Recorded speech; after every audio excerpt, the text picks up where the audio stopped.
Good morning, friends. We have released quarter 4 earnings review for the FMCG sector. In the quarter, we have seen that discretionary categories continue to remain under pressure.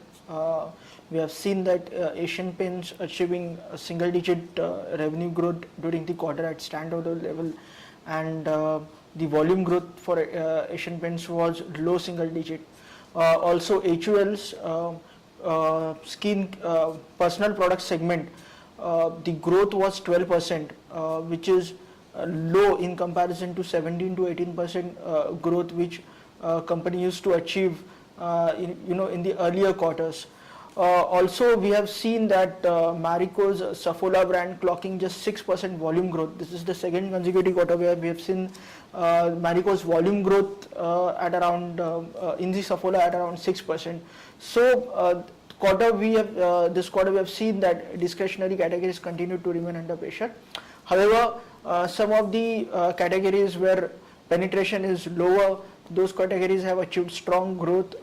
For example, value-added hair oil segment, we have seen that Bajaj Crop and Marico both achieving good growth in their respective portfolios. Bajaj Crop achieving around 20% growth in light hair oil category, while Marico achieving around 24% volume growth in its value-added hair oil portfolio. Also, we have seen that GCPL clocking good growth in domestic hair color segment, and also the household insecticide segment. Both the categories growing by about 25%, driven largely by strong volume growth.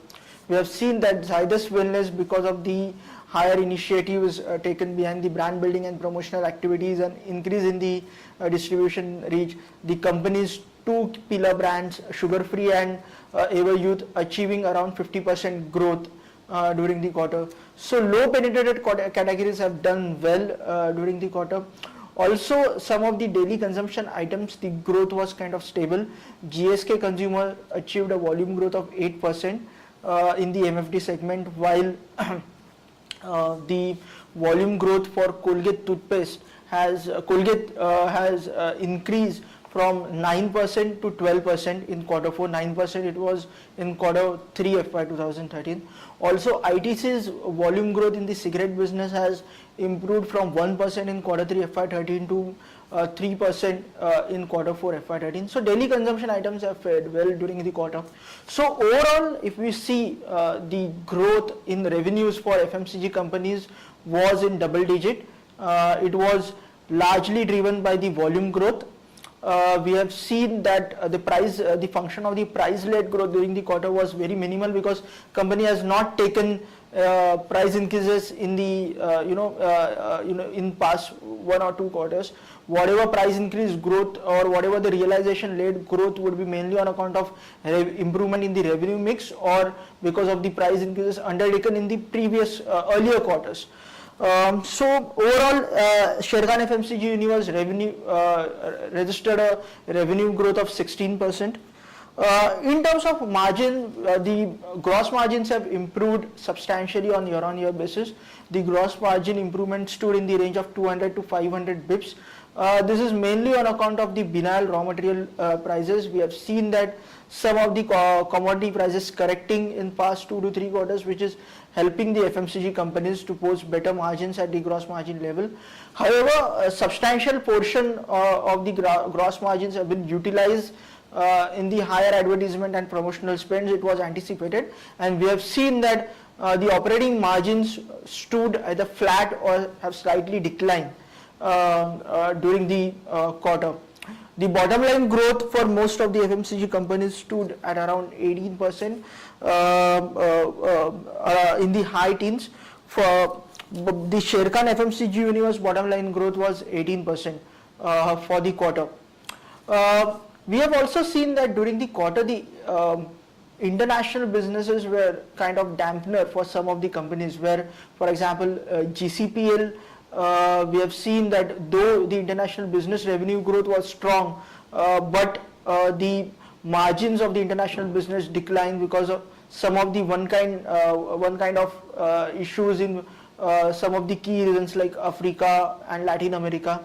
Also, for Marico, the international business revenues declined by 1%, and it had an impact on the overall business performance of Marico.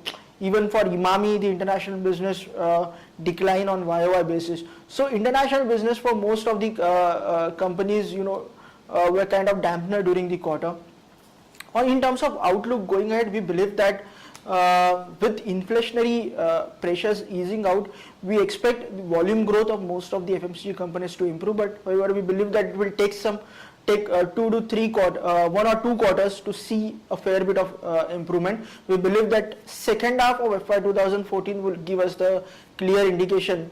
Also, with raw material prices remaining stabilizing, we believe that a company would focus on improving its volume growth through higher advertisement and promotional spends. We believe that going ahead, the key growth drivers would be new product launches in the categories in the domestic as well as the international markets, distribution enhancement, which company has been focusing on their enhancing their rural reach as well, and also any inorganic initiatives both in domestic or in international market if company has any plans of it. So these would be the key drivers going ahead. We maintain ITC as our top pick in the large cap FMCG space from the longer term perspective. We like Bajaj Corp and Jyoti Laboratories in the small to mid cap FMCG space.